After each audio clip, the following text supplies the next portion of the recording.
아멘. 이제 사울이 하나님께로부터 이제 왕으로 지목 선택을 받고 사무엘에게 기름 부까지 받으며 또한 백성들 앞에서 공개적으로 제비 뽑기로 선택이 됩니다. 모든 것이 완벽하게 진행됩니다.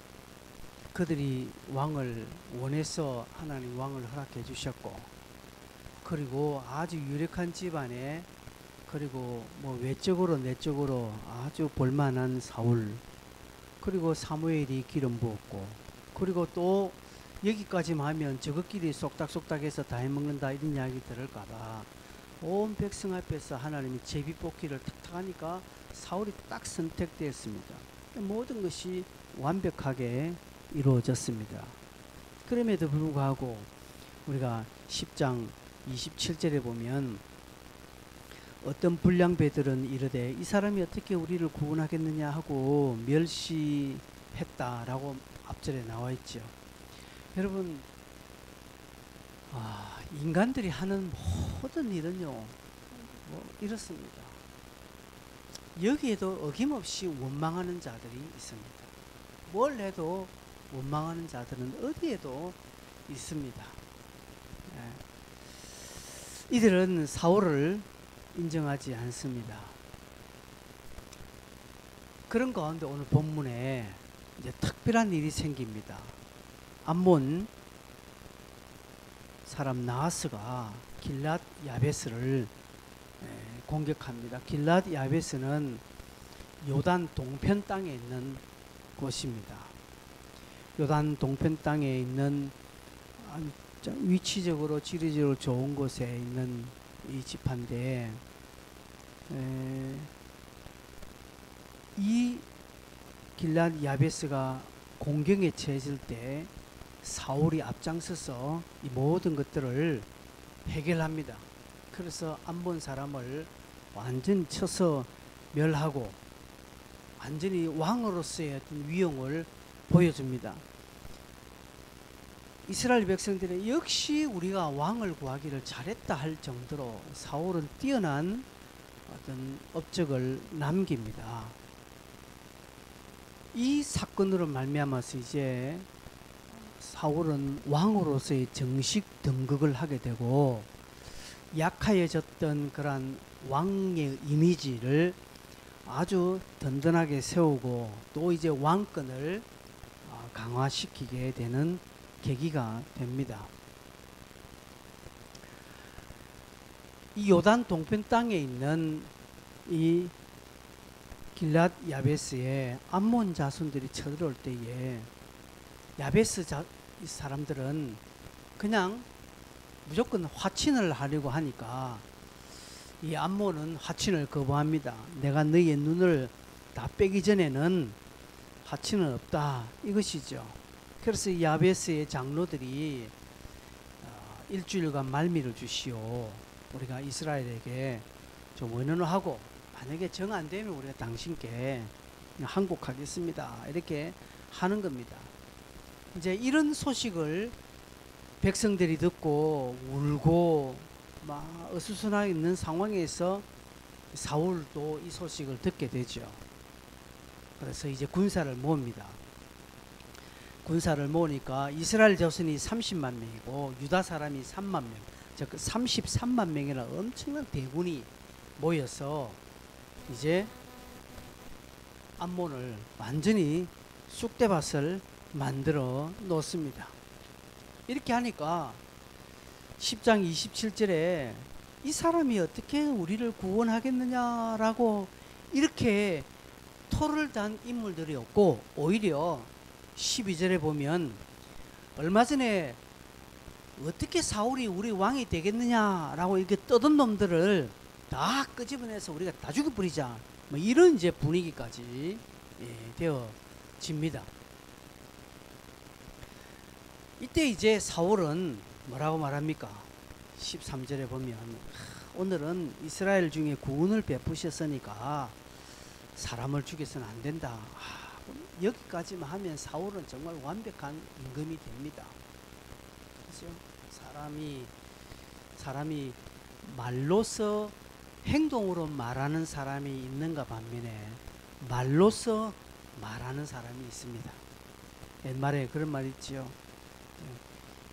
소인배는 말로서 말하고 언어로 말하고 대인배는 행동으로 말한다라는 이런 표현이 있습니다.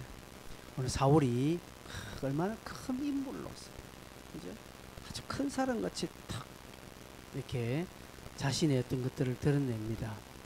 근데 오늘 11장은 그냥 하나의 역사적인 스토리입니다. 근데 여기에 가만히 들여다보면 크게 두 가지로 이게 하나님께서 우리에게 주시는 메시지들이 있습니다. 하나님의 어떤 의도가 있습니다. 이스라엘 백성들이 사울을 왕으로 선택하고 난 뒤에 다 각기 집으로 돌아갔다라고 말합니다.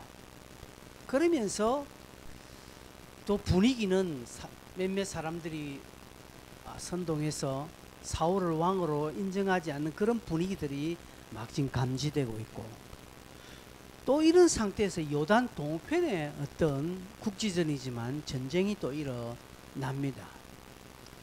이 두 가지 사건을 이렇게 한 장에 11장에 나와 있는 것은 하나님께서 이스라엘 백성들 가운데 사울의 위를 강하게 해주는 그러한 하나님의 보석과, 그리고 요단 동편에서 전쟁이 일어난 것을 그들에게 이제 일어나게 해서 뭔가를 주는 것입니다. 결론은 안 합니다. 결론은 왕을 구하는 것도, 요단 동편 땅을 구하는 것도 다 이스라엘 백성들이 원해서 된 겁니다. 사람이 원해서 된 것의 결과가 무엇인지를 하나님은 가르쳐 주고 있습니다. 첫째로 보면 이스라엘이 왕을 구했죠.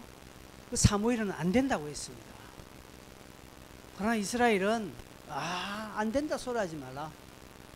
어떠한 무슨 불리한 것이 있어도 우리는 왕이 필요하다라고 했습니다. 이것은 단순한 왕을 구하는 것이 아니라 하나님을 배반하는 것이다 라고 하나님은 말씀하셨습니다. 그럼에도 불구하고 하나님은 사무엘에게 들어주고 끝끝내 하나님의 뜻을 거부해서 사람의 뜻이 이루어지는 것의 결론이 무엇인지를 하나님 이제부터 하나씩 보여주고 있습니다. 그래서 사울의 어떤 왕권을 강화시켜 주는 것이지만, 사울을 통해서 길라디 야베스의 전쟁에 크게 승리를 하게 하죠. 이것은 사울의 개인적으로 왕권을 그 왕위를 튼튼하게 해주는 것이지만, 결국 이것 자체가 너희들이 구하는 왕의 실상이 이것이다 라고 말하는 것입니다. 하나님께서는 그들의 소원을 들어주십니다. 인간적으로 볼 때 유력한 집안의 인물이고 그래도 손색함이 없는 인물입니다. 그럼에도 불구하고 이들은 왕을 구하고 뭔가 새로운 신기일전으로 나아가는 것 같았지만 똑같습니다. 그게 무슨 표현인가 하면 앞절에 보면 10장 25절에 보면 모든 백성을 각기 집으로 갔다라는 것이죠. 그죠? 사울도 자기 집으로 갔다라는 것은 그냥 단순하게 장소적인 물리적인 장소로 돌아갔다는 것이 아니라 그들은 하나님 앞에서 왕을 구하고 하나님 앞에 어떻게 했다라고 기도는 했지만 다 본래의 마음으로 돌아간 것입니다. 여러분, 우리가 저녁에 와서 기도하고 하나님 앞에 울고 기도하고 그렇게 구했지만 결국은 또 내 자신으로 돌아가는 것과 똑같습니다. 그래서 하나님은 전쟁을 일으키셨고 이 전쟁에 사울에게 하나님의 능력을 덧입혀서 그의 지도력이 드러나게 했습니다. 그의 영명이 드러나게 해 주셨습니다. 하나님께서 그렇게 하셨습니다. 어떻게 보면 하나님께서 이번 기회를 통해서 그들의 요구, 왕의 제도가 얼마나 위험하고 형편없는가를 보여줄 수 있는 기회로 하나님께서 그들을 사용하셨습니다. 그러면서 그들의 민족을 이 전쟁에서 이기게 해 주셨습니다. 뭔가 지금 사람의 뜻대로 되어지는 것 같아요. 알아, 우리가 왕을 구해서 왕 세우니까 이 전쟁이 이기지 않더냐, 그렇게 하는 것이죠. 그러나 여러분, 이것은 단순하게 이스라엘 백성들의 길을 살리고 사울의 어떤 길을 살려주고 그들의 기쁨을 이루어주게 하는 것이 아니라, 하나님께서 이 전쟁을 통해서 인간이 세운 것들의 계획과 그 결과가 어떠한 것인지를 하나님은 보여주고, 또 그들의 욕심의 끝이 어떤 것인가를 하나님은 알려주는 계기로 하나님은 사용합니다. 즉 하나님의 뜻을 이루는 도구로 사용하십니다. 여러분, 이사야 55장 8절 9절 보면 이런 표현이 있습니다. 내 생각은 너희의 생각과 다르다고 말합니다. 너희의 길과 내 길은 다르다라고 말합니다. 그리고 하늘이 땅보다 높은 같이 내 길은 너희 길보다 높다라는 것입니다. 내 생각은 너희 생각보다 높다라고 말합니다. 여러분, 하나님의 생각과 우리의 생각, 하나님의 길과 우리의 길은 달라요. 그리고 하늘이 땅보다 높은 같이 하나님의 생각이 우리의 생각보다 훨씬 높습니다. 뭐 한두 수 높은 것이 아니라 다르다는 것이죠. 여러분, 이 장면을 보면 마치 사람이 승리한 것 같이 보입니다. 마치 사람이 잘한 것 같이 보입니다. 하나님이 사울을 무슨 확 세워주는 것 같이 보입니다. 그들의 요구가 이루어지는 것 맞습니다. 그들의 요구가 이루어집니다. 하나님께서 그들의 요구를 들어주시면서 결국 전쟁이라는 것을 통해서 하나님의 뜻을 하나씩 하나씩 그들에게 언급해 주고 있다는 것이죠. 또한 이 전쟁은 요단 동편에서 일어났다라고 말했습니다. 여러분, 요단 동편은 어느 지파가 있습니까? 르우벤, 갓, 므낫세 반 지파가 있습니다. 그 두 지파 반이 이곳에 있죠. 이 땅은 하나님께서 그들에게 허락하신 땅이 아닙니다. 하나님은 이스라엘 백성들이 가나안 땅에 들어가기를 원했습니다. 그러나 이들이 이제 진행을 할 때 이 모압 땅에, 그죠? 암몬 이 땅을 딱 갈 때, 요단 동편에서 딱 갈 때 보니까 특별히 이 르우벤, 갓, 이 므낫세 반 지파는 아주 다른 지파들보다 이 목축업, 낙농에 대한 더 의존도가 높은 지파였습니다. 그러니까 요단 동편 땅에 보니까 뭐 초원이 있고 하니까 뭐 소나 양이나 이 낙농하기 참 지리적으로 좋은 곳이거든요. 그래서 그들이 억지로 하나님께 구합니다. 그러면서 조건을 걸죠. 이 전쟁이 끝날 때까지 우리가 함께 하겠다. 전쟁이 다 끝나고도 돌아오지 않고 이스라엘 모두 우리 형제 지파들이 땅을 다 분배받으면 그때서야 우리가 돌아오겠다라는 그런 약속을 하죠. 그래서 모세가 허락해 주는 것입니다. 하나님이 허락해 주시는 것입니다. 그러나 하나님이 허락해 주셨지만 그것은 그들 인간적인 욕심에 불과하다는 것이죠. 여러분, 하나님은 우리의 욕심을 때로는 들어주십니다. 우리가 포기하지 않고 끝까지 내 욕심들을 구하면 하나님 들어주십니다. 여러분, 들어주셨다고 해서 그게 하나님의 뜻이 아닙니다. 여러분, 내 방법대로 되었다고 해서, 내가 원하는 대로 되었다고 해서 그게 하나님의 뜻 아니라는 사실. 여러분, 내 방법대로 되지 않았지만 그것이 하나님 뜻일 수도 있습니다. 내 방법대로 되었다고 해서 복받았다, 축복받았다, 내가 원하는 대로, 내가 기도한 대로 딱 되었으니까 나는 복받았고 응답받았고 정말 신앙생활에 큰 축복을 받았다라고 말하기가 우리는 좀 어려울 때가 있습니다. 그렇지 않을 때가 있다라는 것이죠. 그래서 이들에게 그들의 원하는 바, 그들의 요구하는 바가 되어지도록 하나님이 해주셨지만 그 부분에 합당한 대가를 치르게 됩니다.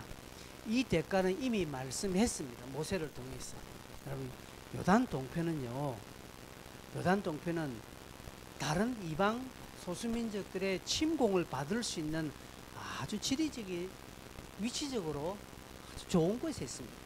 그러나 가나안 땅은 요단 강이 있고 성이 있기 때문에 침공이 조금 어렵지만 동편은 허물 판이 쫙 사방팔방이 다 뚫려져 있습니다. 그래서 크고 작은 어떤 전쟁들이 이곳에서 참 많이 일어나는 것을 봅니다.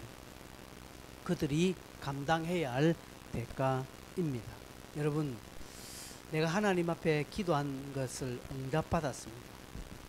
내가 요구한 것이 이루어졌습니다. 그럴 때 하나님 앞에 대가 지불이 있다라는 것을 기억하셔야 됩니다. 이들은 크고 작은 전쟁에 늘 휘말리게 되고, 또 하나 영적으로는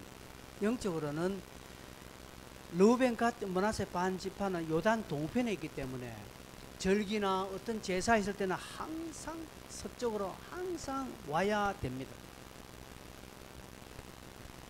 그들이 절대 다수의 백성들이 참여하는 종교 행사에도 참여하는 것이 그렇게 원활하지 않게 되었다라는 것이죠. 여러분, 교회에 쉽게 나오는 것이 은혜입니까? 아니면 어렵게 나오는 것이 은혜입니까? 쉽게 나오는 것이 은혜죠. 그죠? 그렇습니다. 그래서 결국 르우벤 갓 므낫세 반지파는 본토 이스라엘 백성들로부터 약간 소외를 당하게 되는 것이 사실입니다. 결국 그들의 욕심을 따라서 선택한 결과가 그것이라는 것입니다. 왕을 구한 것도, 서쪽 땅, 그 동편 땅을 구한 것도 다 그들의 욕심에 의해서 이루어진 것입니다. 하나님께서는 그들의 욕심을 매몰차게 외면하시지 않고 들어주셨습니다. 다 인간적인 욕심이었지만 하나님께서 그것을 들어주시면서 하나님의 자신의 뜻을 이루는 도구로 결국은 사용하십니다. 즉, 하나님은 절대로 손해보지 않습니다. 하나님은 절대로 우리에게 패배하지 않습니다.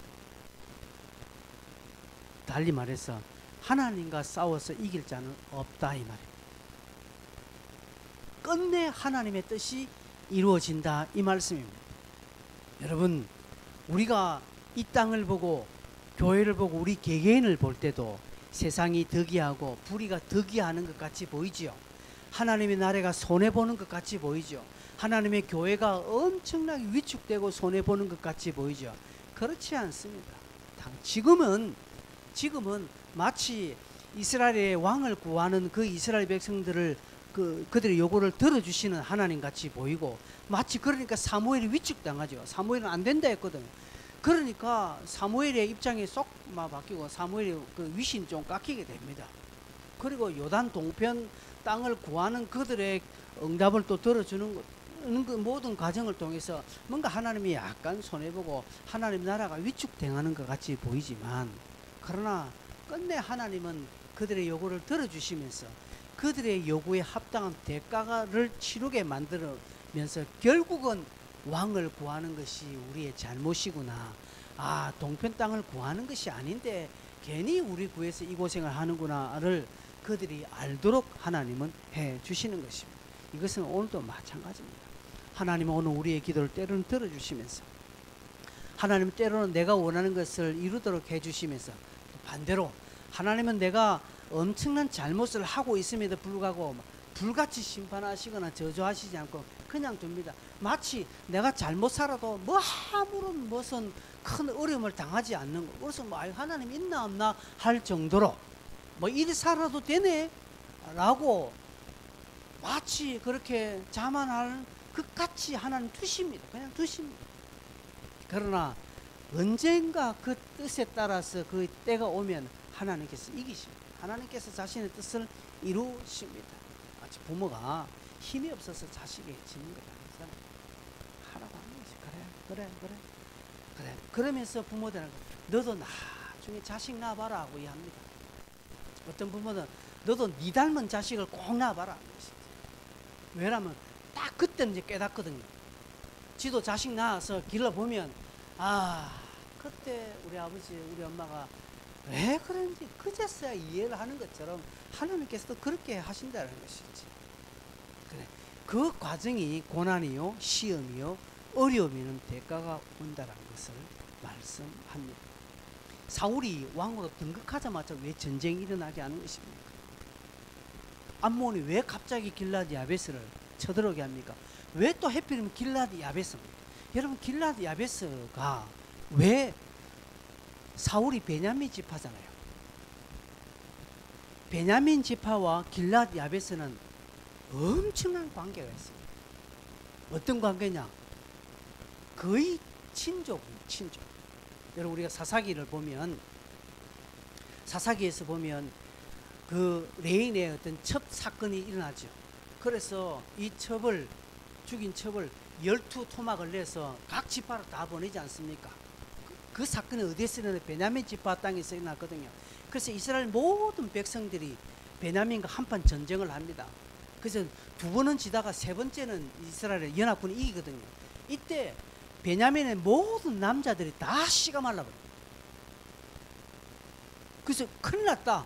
이스라엘이 볼 때 큰일 났다. 우리 한 지파가 없어지게 되었다라고 생각합니다. 그래서 고안을 해낸 게 저 길라드 야베스의 여인들을 400명을 이렇게 긴급 조달합니다. 베냐민으로 긴급 조달해서 결혼해서 자녀를 낳게 하는 것입니다.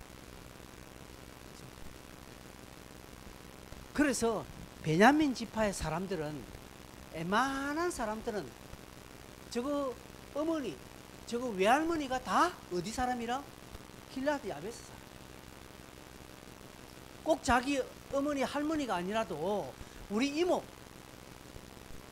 우리 고모, 뭐 이런 사람들이 다 그쪽의 출신이라. 그러다 보니까 뭡니까? 친족 사회 딱 되기 때문에 길라드 야베스 사건 터지니까 베냐민은 불같이 일어나서 도와주러 가는 이유가 여기에 있는 것입니다. 왜 하나님께서 암몬 자손을 왜 딱 길라드 야베스를 치게 하실까요? 다른 곳도 많은데 다 이런 것들을 보면 하나님께서 그렇게 몰고 가셨다, 그들을 깨닫도록 하셨다라는 것이죠. 여러분, 우리의 삶에 왜 하필 그날일까? 왜 하필 그 사람일까? 왜 하필 그곳일까? 왜 하필 그 일일까? 라고 하는 의문을 가질 때가 많이 있습니다. 그럴 때 우리는 깨달아야 됩니다. 아, 하나님의 뜻을 이루시구나. 그렇게 여겨야 합니다. 그래서 우리가 이런 본문을 통해서 오늘 함께 구해야 될 것은 주의 뜻을 구하는 기도를 해야 됩니다. 그 뜻대로 사는 삶을 살기를 원해야 합니다. 내가 지금 대가를 치르고 혹 있지 않는가? 지금 이 순간이, 지금 내 상황이, 지금 내 요즘 근간이 내가 대가를 치르고 있지 않는가? 라는 의문점을 스스로에게 던져야 합니다. 그리고 기도하셔야 됩니다. 그리고 하나님의 뜻을 이루어달라고 기도해야 됩니다. 하나님, 내 뜻대로 하지 마시고 주의 뜻대로 해 주십시오. 우리 예수님께서 그렇게 기도하셨습니다. 예수님은 하나님의 아들이고 그분이 하나님이십니다. 그럼에도 불구하고 내 뜻대로 마옵시고 아버지 뜻대로 해달라고 기도한 것은 우리에게 가르쳐주는 교훈이 큽니다. 여러분, 오늘도 우리는 기도합니다. 하나님, 이것 잘 되게 해주십시오. 내 뜻대로 해주십시오. 막 하죠. 그런 기도가 나쁘다라는 것이 아닙니다. 그러나 하나님의 원과 다른 경우가 있습니다. 그죠? 하나님의, 나를 향하신 하나님의 뜻과 내 뜻이 다를 수 있습니다.